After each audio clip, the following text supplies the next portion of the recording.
to the Matriarchs. I'm Trish. And I'm Megan. And today we're going to do a little something different. We are going to do a completely unscripted episode.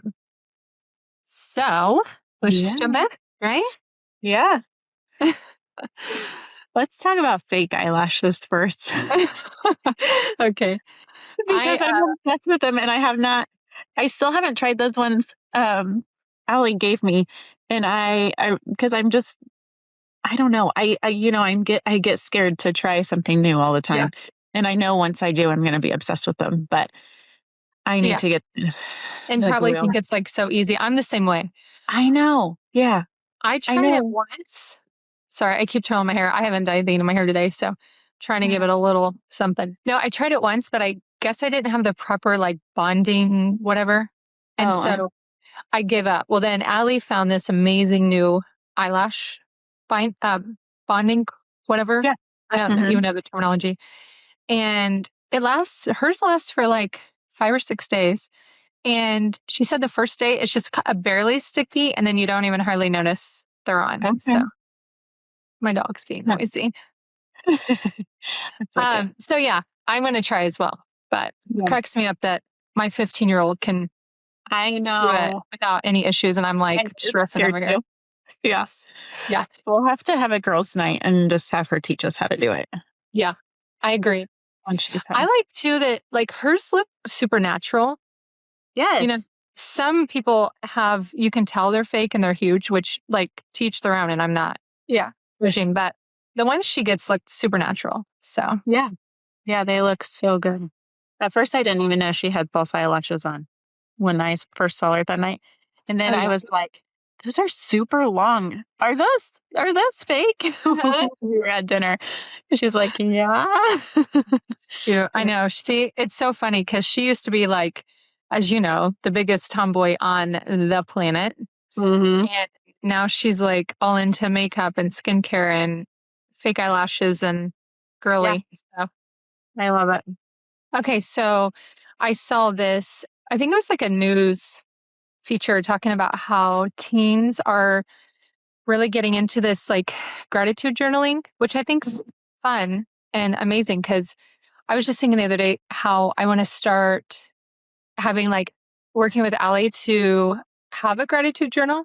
Mm-hmm. I think it's really good for just being super grateful. And I think as teens, it's easy to sometimes feel like things are always hard or, and so it just reminds us. And then I heard that. So I think it's a great idea. And they're saying it's becoming a trend. That's cool. So, I didn't know that. That's really cool. And, I need one for myself because it is like when you think about all the things that you are thankful for each day, instead of focusing on the things, that are not going the way you want or the things that you're just not thankful for. I feel like it helps to like, if you keep your mind positive. Yeah. And there's even scientific evidence that if you keep your mind positive and keep thinking about the good things, then those will start to overpower the bad things, which it's hard. Yeah. It's hard to do, but I do think a gratitude journal could help a lot because you're forcing yourself to sit down and just think about all the things that you're thankful for instead of the opposite. So, and it is scientifically proven. They said it actually rewires your brain to like, and it helps from a mental health perspective also, because we live in a society, I don't remember having a ton of like feelings of overwhelm or kind of depression as a kid. And I went through a lot, and you did too. I think a lot of people do. I think what makes it more prominent today is social media and just that instant gratification. When we were growing up, we didn't have that instant gratification. No. And I really do think that is very detrimental to mental health. Mm-hmm. So, speaking of mental health, I am wearing a bracelet. I can't tell if it's backwards. Anyway, it says enough. And I recently got this from the founder of Tom's Shoes, which I'm sure a lot of our listeners don't know about, but it was a shoe company where if you bought a pair of shoes, they would give one away.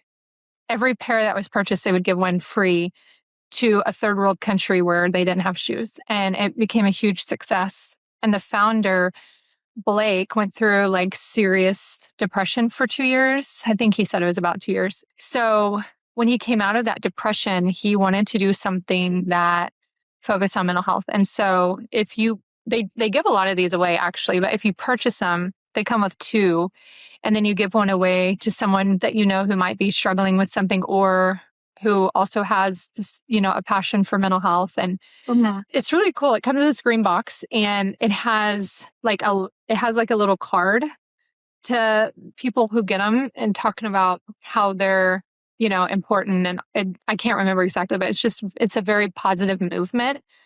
And so anyway, I love it. And it's cute. Like I love green. I'm obsessed with green. So for me, it's like perfect. But so what's the enough stand for? What's like basically you are enough. Okay. So regardless of, I'm going to Google it real quick. So I want to do this justice, but basically, when you deal with mental health struggles or depression, you feel like you're not enough. Right. Mm-hmm. And so I'm going to try to go read. It says, we exist, so the Enough Company, to remind people of what's already true, that we are enough exactly as we are. Each bracelet, they also sell shirts. Message is a pushback against the idea that we have to earn our worth. Help us spread the word until the whole world believes it. And I think too, like, I don't believe their organization is like faith-based at all, but from a faith-based perspective, we don't find our worth in ourselves. And if we do, that's where we fall into those traps, right? We are enough, and we're enough because I know you agree with this, but from our perspective, it's because God has done so much for us and makes us worthy, right? Yeah. And so I love the mission of their company and these bracelets. So yeah, I love that so much. The girls and I were just actually talking about this on the way to school this morning. We were just talking about like how God created you to be exactly who He wanted you to be, and how sometimes people get, have mental health problems and get depressed or sad or confused and don't really know where to turn from there. And Ella was like, shouldn't they just be thankful that God made them? Aww. And I was like, well, sweet. Honey, yes, we should. But sometimes it's harder, to be thankful for that when you do have all the stuff going on. And but it's so funny. We were just talking about that this morning on the way to school. That's cute. That's really cute.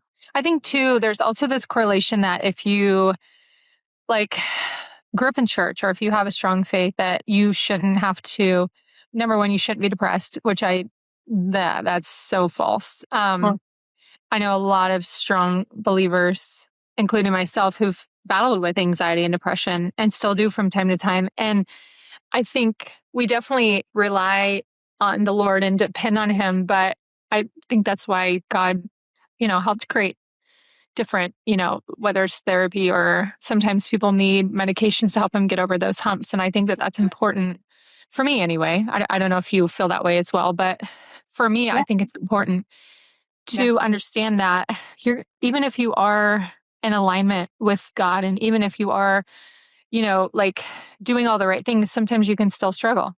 It's the enemy. I mean, it's spiritual warfare, right? Mm-hmm. So, and I think sometimes when you're doing really well is when you find yourself like, the attacks of the enemy trying to convince you otherwise. So. Oh, for sure. And I do see that, like, when I am trying to really study my Bible and get closer to the Lord and, stuff like that, He seems to attack even more. And we actually just talked about this at church on Sunday, how Satan doesn't need to attack those who aren't close to God because He's already got them, right where He wants them to be. He's going to attack those that He wants to turn to Him and away from God. Yeah. Well, and I think, and it's, I don't know. I think it's easy too to look at people and think like, why don't they ever go through hardships, or why do they have it so easy? I think we all have difficulties and struggles, and I think people could even probably have looked at me throughout my life and thought that. And when they had no idea in the background, I was like fighting some pretty serious battles. 1,000%. Yeah. Yeah. And so number one, don't ever assume anything. Yeah. Yeah. I agree. Yeah. You never know what anyone's going through. Yeah. And that leads me to another thought. I was thinking about this yesterday. The other thing is we shouldn't make assumptions or judge people, because here's a perfect example. I buy cigarettes and scratch off tickets for Pam, our sister Pam. Mm-hmm. If you guys didn't hear our episode on addiction, we have an older sister who battles mental health and addiction. And she lives a very simple life because of it. But there's very little she wants in life. And some of those, the few things she ever asked for are cigarettes and scratch off tickets. Yeah. And so I went into, I was mailing, she wanted my book. So I told her I'd mail her a couple copies. And I decided to go buy some cigarettes and scratch off tickets and put them in with them. And as I was purchasing them, I was thinking, if I run into someone that I know, they're going to think that I took up smoking. Not that like I'm judging anyone for smoking or buying scratch off tickets or whatever. I've bought an occasional scratch off ticket in my life, but teens do not smoke. No, I don't smoke. Yeah. We're not encouraging that. We're not encouraging that. No, but I just thought, what if someone saw me? It's easy to make assumptions about people. Yeah. And I've had people make some really crazy assumptions about me, or, just made up things based on what they think they saw.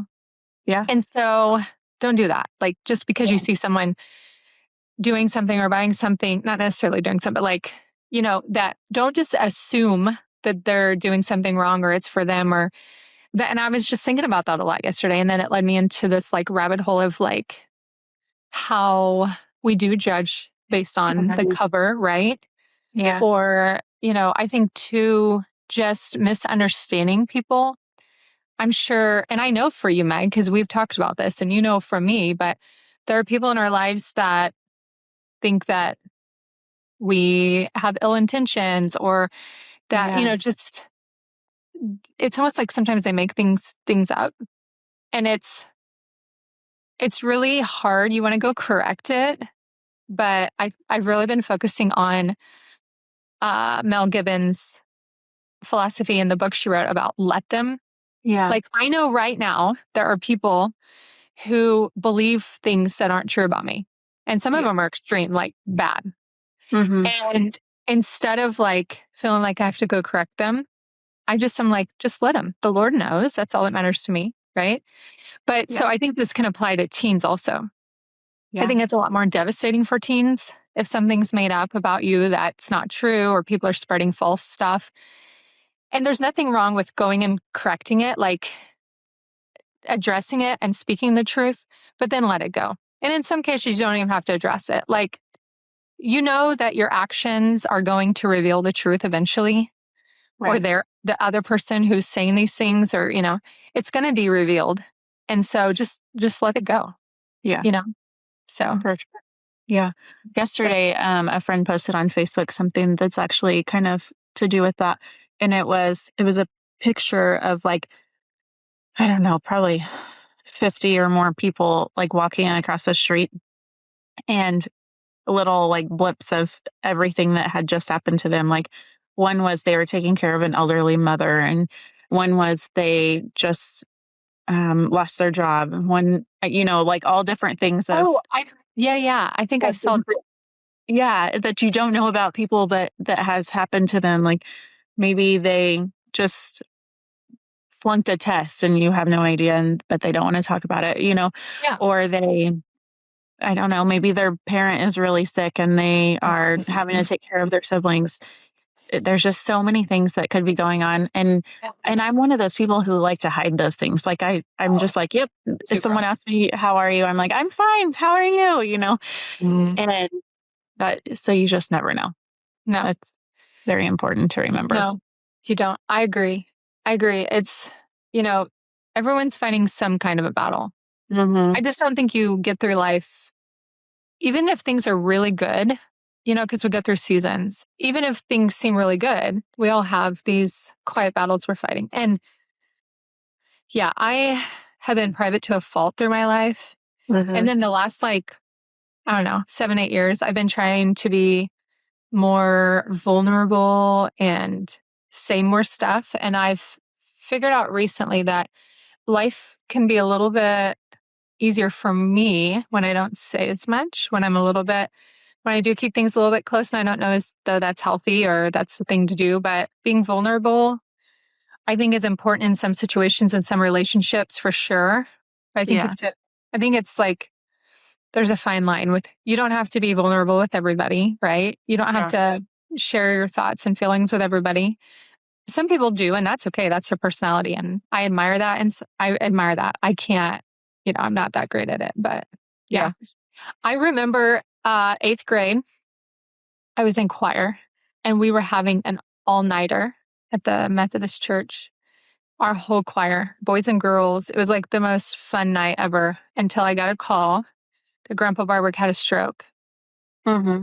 And I was absolutely devastated, but you would have never known it because I would never show an ounce of emotion in front of people.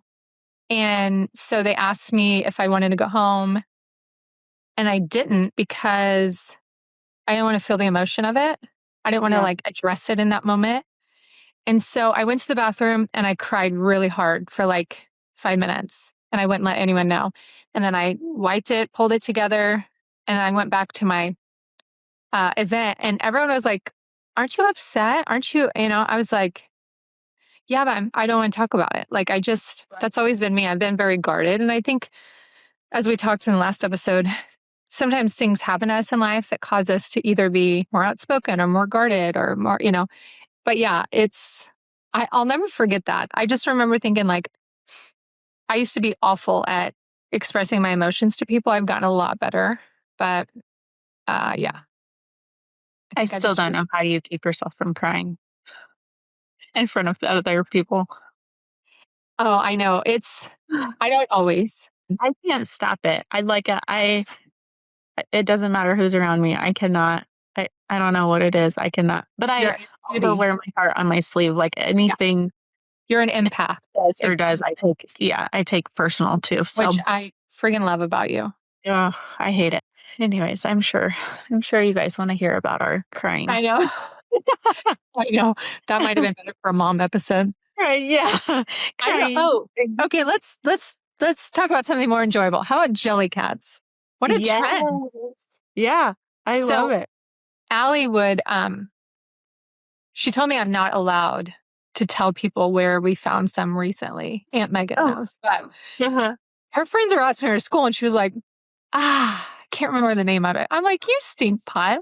But anyway, so we went to this place to look for jelly cats, and they were pretty much sold out. They had like 2 or 3. But while we were there, what are those Neo things that are like squishy? Neato? Is that what? Yeah. So she has Needo. So anyway, yeah, we were in there and we were looking for jelly cats. This flood of teenage girls come in and they all want Neatos. Oh. That's such a thing right now. And I think it obviously is a trend on TikTok. Yeah. I told Allie, I said, I thought that was kind of an old, because she was into that like 6 months to a year ago, big time. Yeah. And she's like, well, I think it's become this big trend on TikTok. Mm-hmm. So a couple days later, we were at Scheels in Kansas City, my favorite store on planet Earth. And sure enough, we went up to see if they had jelly cats. And there were like 20 girls looking for and then there was a worker on the phone. Someone had called, do you have these? And he's like, yeah, we have a whole shelf of them.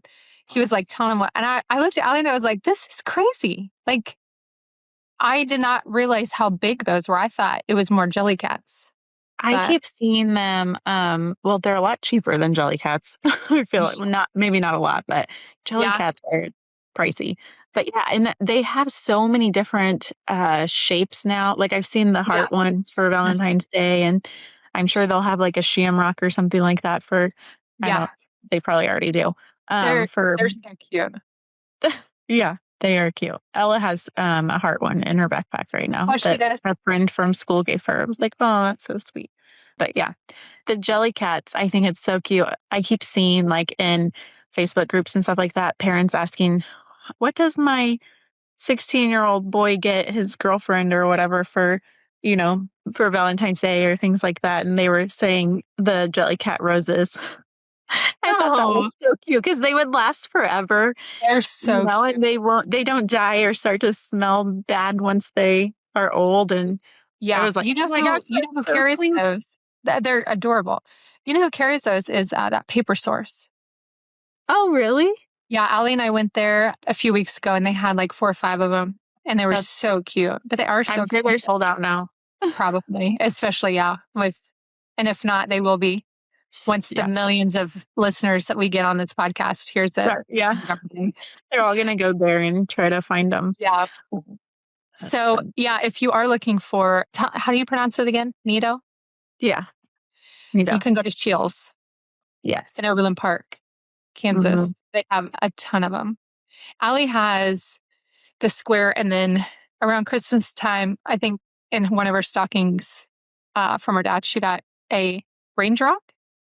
Just so cute. Oh, yeah. I think you got one of the girls a raindrop, or maybe both of them a raindrop for Christmas. Yeah, we did. Actually, now that you say that, I think, that's probably where she got that instead of the stocking. But, and then she had some birthday money. So there was this new round one that has like multi-colors. It was really cute. Oh, that's cute. Yeah. That's a good like fidget for when you're feeling anxious or, need something to just kind of play with. I think that must be why a lot of kids like them. Yeah. Yeah, I do too. She got this really cute mushroom one at the store that I'm not allowed to name. A mushroom? What is that called? Gatekeeping? She's gatekeeping. Yeah. Gatekeeping. But it was so cute. It was in the shape of a mushroom. And the bottom was like the normal texture. And then the top of the mushroom had a different texture to it. And she took it to school yesterday, and she said everyone was like obsessed. That's cute. Yeah. I noticed on their website, on Jellycat's website, you can search for like the places around you that carry them. Oh, really? But I think a few of them, like a few of the places must not be on there yet, because I think you've named a couple places that have them, but that I didn't see on the website. I was also looking on the Missouri side, not the Kansas side, because we were looking for Emma's birthday, and I was trying to go somewhere close, not too far away. So yeah, that's fun. Another, thing that Allie has been doing lately is like asking me a lot of life questions. Mm-hmm. We've talked about that, but just everything from like literally just in general, but also like the Lord and God and heaven and salvation and the Bible. And we've had a lot of like times in the car where we're coming home from school and our drive is about 25 minutes. So we get a lot of girl talk time, but where she just been asking me like question after question after question. And then she like always thanks me. And she was like, I wish these topics were discussed more like at school and at church. And, because she's like, I love talking to you about it, but I also think that it would be good for other people to hear. Cause she said, my friends have a lot of the same questions, and they're either don't feel like they have the platform to ask those questions, or they don't know who to ask. And I know you had said that Emma's been doing the same with you. Yeah. So with that said, before we wrap up the episode, so we are going to, so the next teen episode, we're going to have a roundtable with a group of high school girls that are going to be asking some life pressing questions to a wonderful human being who has incredible wisdom and insight into life. And he's actually my pastor. And he's going to let these girls ask any question they want. And then he's going to, they're going to just talk about it. And he's going to give, perspective and facts and even biblical perspective. And I think it's going to be an awesome episode for you girls to listen to, because I think we all have a lot of those same questions. I even have some of them as an adult. And so I'm excited for that episode a lot. That's going to be awesome. I'm so excited for it as well. Yeah, me too. So be on the lookout for that future episode. And I think That's a wrap on today's episode. We would love to hear your questions or anything that you feel like is, I don't know, what's the top thing that you love to play with or find similar to like Jellycats or Nidos? We want to hear from you. So we hope you enjoyed this episode. Until next time, stay bold, stay kind, and stay unstoppable.